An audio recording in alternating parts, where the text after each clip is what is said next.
Welcome into the latest edition of ESPN FC. I'm Dan Thomas, joined in the studio today by Moreno and Nicol. Later on in the programme, we'll talk about Liverpool in crisis already. Despite all that big spending, they were thrashed by Milan earlier today. We'll be reflecting on what that means at the start of the season. But we'll kick things off with news that Arsenal have been waiting to hear from for a while. Viktor Gyökeres is officially an Arsenal player, making that switch from Portugal to London. It's 63 million euros plus add-ons as well. Of course, a man who just tore up the Portuguese league, goal scoring for fun last season, has made that move, and he becomes the fourth biggest transfer in Arsenal's history. Declan Rice, Pepe and Kai Havertz, 1, 2 and 3. For more on this, Gab Marcotti joins us. We're hearing from Gab in a moment. But Stevie, what sort of game changer is this for Arsenal with regards to their title hopes?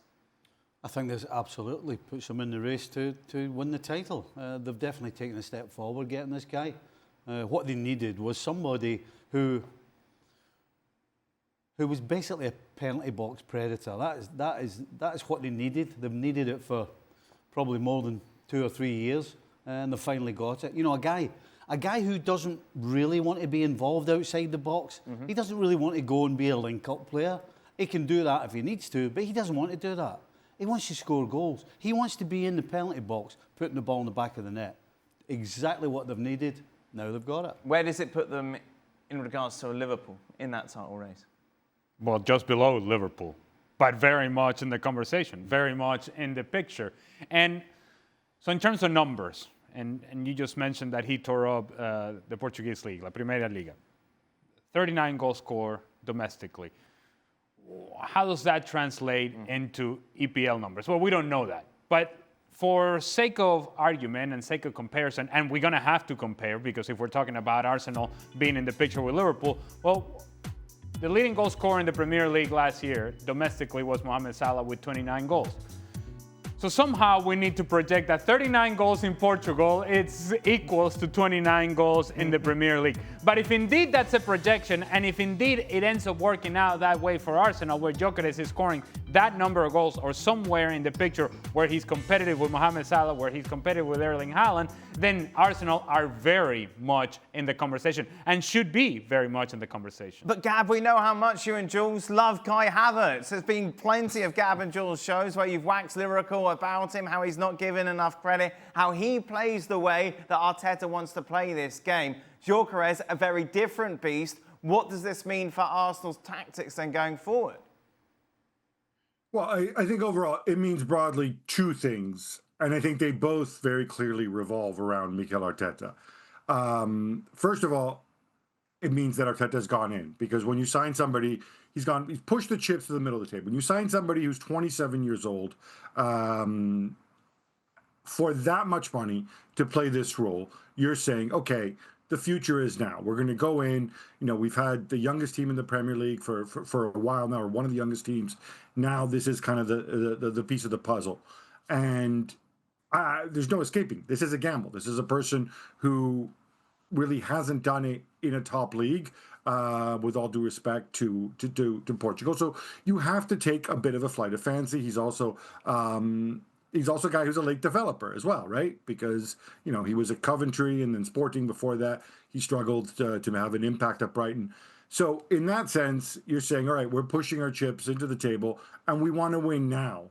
At the same time, though, I think it also shows from Arteta's perspective, hey, Mikel Arteta can change his mind. Because it wasn't that long ago that he thought that Kai Havertz... Not only was Kai Havertz going to be the answer at center forward, and for me personally, I think he still could have been, although he certainly needed help, but he believed in Kai Havertz so much that, you know, he let Nketiah go. He didn't go into the season with a reserve center forward, unless you believe Gabriel Jesus is that man, which I think nobody believes. When Jesus got hurt, they didn't sign a backup for Havertz in January, and then we know what happened. Havertz got hurt too. So we're showing that Arteta is saying, like, all right, I believed this before. Now I believe something else. I don't have a problem with it at all. I think it's a sign of intelligence when you can change your mind, when you can react to situations. And it's a sign of humility as well. But it certainly is a major change in direction. And it is a lot of money, and it says a lot about where you're putting your resources right now, that you're putting it into this profile of player, rather than something else, especially, of course, when you've got the Saliba situation and the Ethan Ranieri situation to deal with as well. How much is what happened to Arsenal last season forced his hand in this? 100%. I think Gab's been very kind to Arteta. You know, I would have expected Jules to say what Gab just said. I mean, let's be honest. He's been forced into it. People have been talking about the centre forward position for at least 2 years. At least 2 years. And now, having fobbed all the people like us and other coaches and anybody who you wanted to talk about with Arsenal, everybody said the same thing. And he said, no, I know better. Well, up until now, he hasn't known better, and he's been forced into this. So I'm not giving him huge amounts of credit, to be honest. Right. I don't think he had a choice. The narrative has also changed from the perspective of Mikel Arteta, in that earlier this week he was talking about how there would be 9 teams competing for the title. Yeah, right. That he's already deflecting, and let's talk about that group, that team. Don't focus on us. You make this sort of investment, you make this sort of signing, the attention is going to be on Arsenal, whether he wants it or not. If indeed, as Gab just said and alluded to it, if indeed you're pushing all the chips to the middle, well, that's because you're willing to play it for everything, for all. You're willing to lose it all, you're risking it all. And if you're going to risk it all, you're not going to risk it all behind 8 other teams, allow them to take the pressure. No. You want to be in the conversation, you want to be in the dance, then assume the role of one of the front runners in this league. And they are going to have to be. Arsenal are good enough to be at the front of this league and at the top of this league, but now it's a matter of delivering on the field with decisions made by the coach and the execution made by the players. Is that Arsenal done now when it comes to the transfers, Gab? Well, I would have thought you need to move some players out now, because if you're just looking at resources in terms of starter money, right, and who expects to start, if you just look in midfield, for example, right, you signed Zubimendi for a reason. He's going to be your anchor in midfield. You think that leaves 2 spots, assuming they play 4-3-3. You've got Martin Odegaard, who's your team captain, and you have Declan Rice, who was arguably your best player last year, right? But then somewhere, if Gyökeres is going to play center forward, you're going to want to fit in Kai Havertz. You've also spent a lot of money on Mikel Moreno too. Havertz is on starter money. He costs you starter money. You have to find a way to integrate him. So I wouldn't be surprised now if they start moving some guys out. Obviously, they picked up Madueke already on the wing. I don't know if Madueke is, presumably he's there to compete for a job as a left wing, even though he mostly played on the right at Chelsea, because Arsenal's right winger is pretty good, right? Bukayo Saka.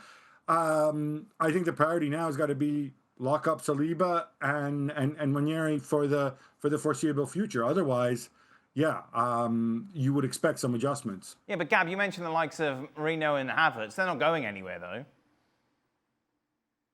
Okay, so how happy is Havertz going to be in this situation? I mean, Kai Havertz but who's is like, paying, look, what do we say in guy. that graphic? 70 million? Like, no one's paying that for Kai Havertz now. No, but through the magic of amortization, young Dan, you know that after 2 years at Arsenal, you're looking at maybe 50 million, 55 million. You can get that money back. He is on big wages. It's not easy, but Kai Havertz, when fit, leaving aside is he a striker, is he not a striker, whatever. He's a pressing machine. He's not 50 million worth, though. No one's paying 50 million for Kai Havertz, Gab. I'm sorry. I can think of... All right, put it this way. If I were Manchester United, instead of screwing around with Mateus Cunha and Mbeumo, if you've got that position with the 2 jokers behind the center forward, I would put Kai Havertz in there in a heartbeat. Oh, yeah, I'm sure he'll buy his own ticket to go to Manchester United at the moment. Well, I think Kai Havertz has a market. He's likely to start for Germany at the World Cup. I mean, it's not like all of a sudden, because Kai Havertz has been injured for 4 months, it's not like Kai Havertz becomes some sort of bird dropping or something that you just want to get rid of, right? But I think at some point, they have to figure a way back. Martinelli's another guy who's been linked with a move. I would assume they'd want to rebalance a little bit, rebalance the squad, and also get some money back into, back onto the balance sheet. Of course, to keep up to date with all the latest news regarding Arsenal's in and outs, be sure to check out Transfer Talk, which is available over on the website.